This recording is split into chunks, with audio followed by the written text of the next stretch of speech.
Good morning, everybody. It is Friday, February 15th, 2019, and these are your morning announcements. I am on my way to work. I'm gonna be crooked because my gimbal is in a weird spot, and I apologize for that. Hopefully that doesn't disturb you guys too much. It is a sunny day, but it is a cold day today. I think it's like 13 or 14 degrees right now. Oh, this is gonna make me crazy. Hang on a second. I just can't. Put this up here. Oh, there. Much more better. Much more better. It's a very sunny but very cold day today. Not below zero cold. I'm gonna hit the house. Oh no. Don't hit the house, Rachel. That would make for a bad weekend. Okay, there we go. Alright, let me get myself straightened out here.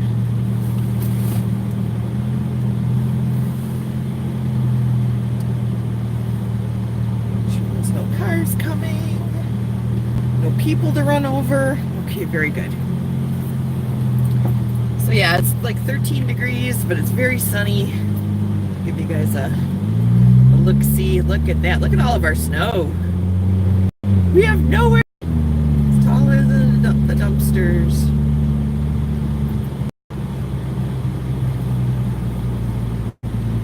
And we're supposed to get a little bit more snow today, I think, and then on Sunday. So I don't know where we're gonna go with all this frickin' snow. So we didn't get snow all winter until January, and now we're getting all the snow all at once, apparently, to make up for the fact that we didn't get any earlier in the year. Ah, well, that's the way she goes. So this morning I was watching videos, and I watched this really interesting video about this lady. She was talking about her online dating experiences, and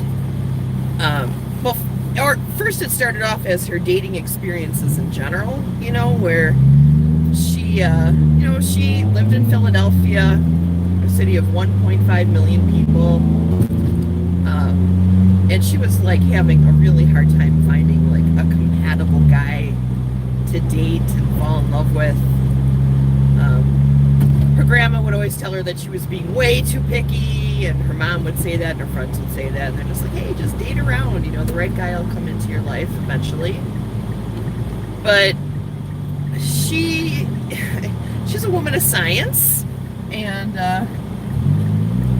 she wanted to take a much more methodical approach to dating, and she didn't want to just date anybody. So she started looking at she basically broke down the demographics. She said, okay, so there's 1.5 million people in Philly, and I am assuming that half of them are men, so we can break that in half, which is 750,000. And then, she's Jewish, so she wanted a nice Jewish boy. And that broke down the demographic considerably, seeing that only 3% of the population in Philly is Jewish. So that took it from 750,000 possible candidates down to about 30,000 candidates. And then they had to have other things in common with her, just different things, music interests and travel interests, and be intelligent, and all these data points that she created. And by the time she was done with all these data points, she came up with that there were about 33 possible candidates for her to date in Philadelphia that would be compatible with her. So she said, okay, well, you know what, this isn't going to work. I'm going to need to totally open up my horizons a bit and go online and do an online dating service.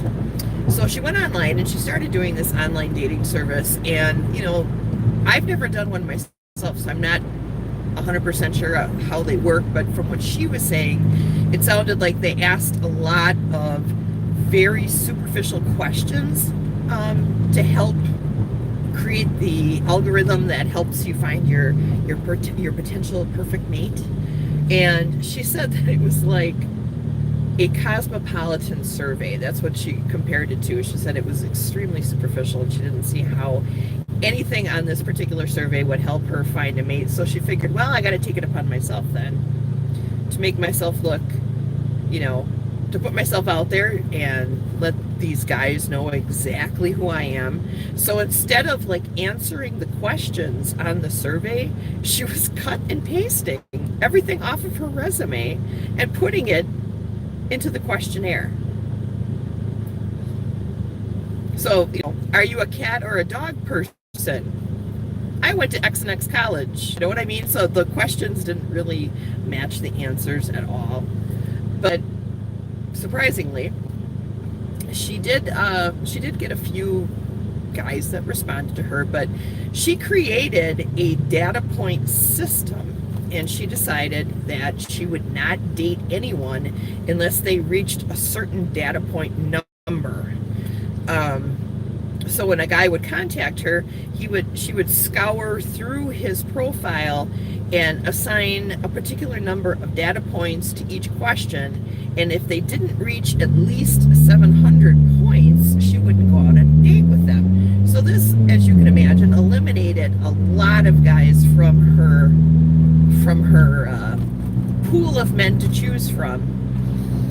And what she was finding was the guys that she found in the profiles that just seemed like really awesome and interesting and cool didn't have any interest in her. And she wanted to know why. So she started looking at the profiles of these women who were contacting the men that she liked. And it turned out that most of these women had profile pictures that were showing some bare skin, not naughty bits or anything like that, but were showing some skin and were, you know, presenting them in their best light possible.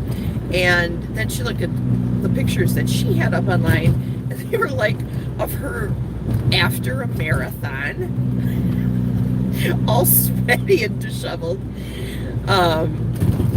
A really long distance picture of her standing next to a monument, like this, just ridiculously funny pictures that I probably would have been like, haha, I like this person, you know, but I digress.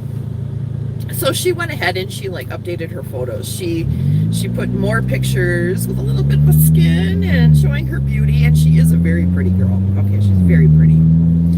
And so she showed a little bit of that side of herself and redid her questionnaire and made it a little bit more fun and witty. And all of a sudden, boom, she started getting all these guys contacting her. She became like the most popular person on this dating website. She was getting hits after hits after hits, but she stuck to her guns when it came to the data point system. And most of these guys that were contacting her were not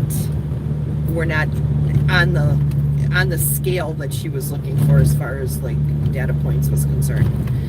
But eventually she did start getting guys who were in that level, and eventually she did meet a guy. Originally she had scored him at 750 data points, so he just eked in over the bare minimum. She went on a date with him. They went to a coffee shop, which ended up carrying on to a restaurant, which ended up carrying on to another coffee shop, which ended up carrying on to another restaurant. So after 14 hours, after a 14-hour conversation with this guy, she elevated his data points up to 1,050, and they started dating. So years later, they're married. They have a beautiful daughter named Petra, and it's just, her relationship is great. She found her match. And the thing that she was stressing was, yeah, be picky. Yeah, you might not get a lot of dates at first by being picky, but by being picky, you're gonna find a caliber of individual that is more like you. And let's face it, guys, At some point in your relationship, you got to get out of bed. Okay? And I know people, when they first start a relationship, that isn't something that they're thinking about. But I'm going to tell you, after being with the same man for 25 years, okay, you're going to get out of bed. And if there isn't a friendship there, if there isn't lots of stuff for you to have common ground with, your relationship is not going to last. You know, it's not about what he can do for you. It's not about what you can do for them. It's about how you guys gel together. And that's, if I had to give anybody any advice in this world, it would be that. Find that person who's just like your best buddy, your best friend. Rick and I are best friends, okay? Are we super romantic, lovey-dovey? No, we never have been. We're not that kind of couple, okay? But I'll tell you what, no matter what happens in life, I'm there for him, he's there for me. You know? And I have a very similar partnership with Chrissy, you know? She is just the most amazing human being on this planet. I'm not even kidding you. You know, we're very close friends. We're best friends. You know, it's funny because Rick, she and I, we make up this like little family, this little weird Three's Company family. You know, where Rick is Jack and Chrissy and I are like the girls in the bedroom, you know, down the hall. We all have this amazing friendship where we will do anything for each other and take care of each other and laugh with each other and go on vacation together and do things together and build things together. And that's the kind of relationships that you want in your life, you know? If you're all about the sex and all about the sexiness, you know what? You're going to end up being disappointed in the end because that stops. You know, maybe not all together, but it goes from being like something that's really, really influential and primary in the relationship to something that's like 9, 10, 11 on the list of important things that come up in your life. It goes way down to the bottom of the list. And it's not because you don't feel like you're attractive or anything. It's just that relationships evolve, you know, and they become different things. And you have to be willing to ride that out, you know. Some people aren't. When they feel the relationship change, they're just like, oh, that's it, we're done, on to the next, you know. And then those people never like feel what it's like to actually be in a relationship that spans the length of time that your life, you know. Rick and I have been together since we were children.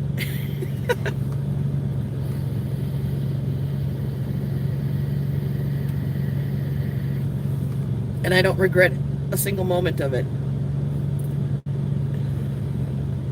So I found that video interesting. It was a TED Talk, and I wish I could remember the name of it, but she was just this fabulous and dynamic speaker and extremely funny. You know, it really was a fun TED Talk to watch this morning as I was getting ready for work.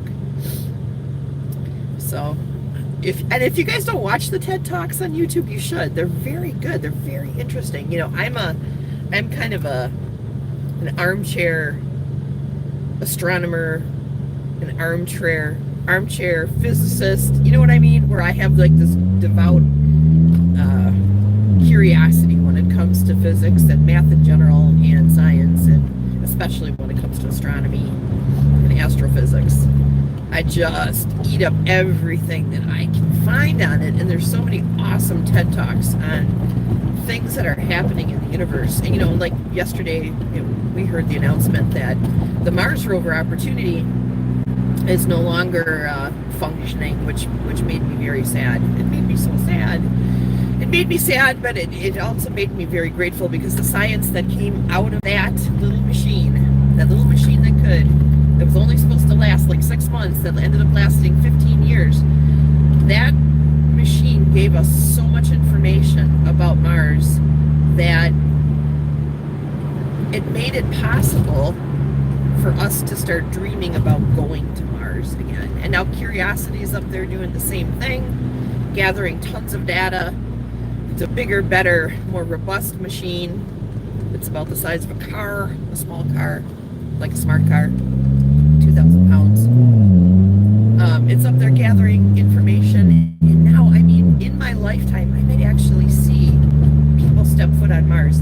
excites the hell out of me. You don't know how badly I would love to do that. You know, I was talking to Chrissy and Rick about it. I'm like, you know, if in 2030 they're going to Mars, if they need a senior citizen who's willing to make that trip, I would seriously consider that. I am in not any kind of shape right now to do that, to be an astronaut, but I could get myself into shape maybe and get, you know, go for that trip. I mean, my whole life I've thought about leaving this planet, you know, not that I hate Earth, but just because I'm so interested in what might be out there, you know. That would be so neat. But I hope that in my lifetime I do get to see somebody go there and successfully come back to Earth and become the next generation of heroes here on this planet. I just think it's so cool. But like, anything that I see on astronomy or astrophysics on YouTube or anywhere else, I like delve into it and I read every word, you know. I just find all that stuff so fascinating. I find robotics fascinating, you know. I wish I knew more about electronics to build my own, you know. I always say to myself, I'm gonna learn electronics and I'm gonna start building robots, but you know, who's got time for that? Nobody has time for that. All right, well, I don't know if you guys heard that or not, but that was my mom. She has to go to the dentist today and she has to get a tooth pulled maybe. She's got some mouth issues, and we're having Rick's stepmom over for her birthday tomorrow. And so she's worried about what she can eat if she gets a tooth pulled. I'm like, I got applesauce, I got pudding, don't worry. We'll find something for you to eat. Oh, my mama. My sweet mama. Good morning, Robert. I hope you have a wonderful day too. Oh, good morning, Jim. I see you there too. Whew. Yeah, so I'm showing 10 degrees down here in downtown Milwaukee. Oh, sorry, guy. And it's a very bright sunny day, but look at the snow. There's like nowhere to go. If we have any more snow down here, it's going to be like horrendous. It's not so bad over here, but wait till you see over by Best Place where I work. It's ridiculous. There's like nowhere to go with the snow. They're going to have to start like taking, right here, see how it's got snow in the truck? That's what they have to do down here. And see this front end loader? Right there. And putting it in the back of the truck because there is nowhere to go with the snow. They're trucking the snow out of downtown. Can you believe that? And we're supposed to get more. Ah! I love the Midwest. It's unbelievable.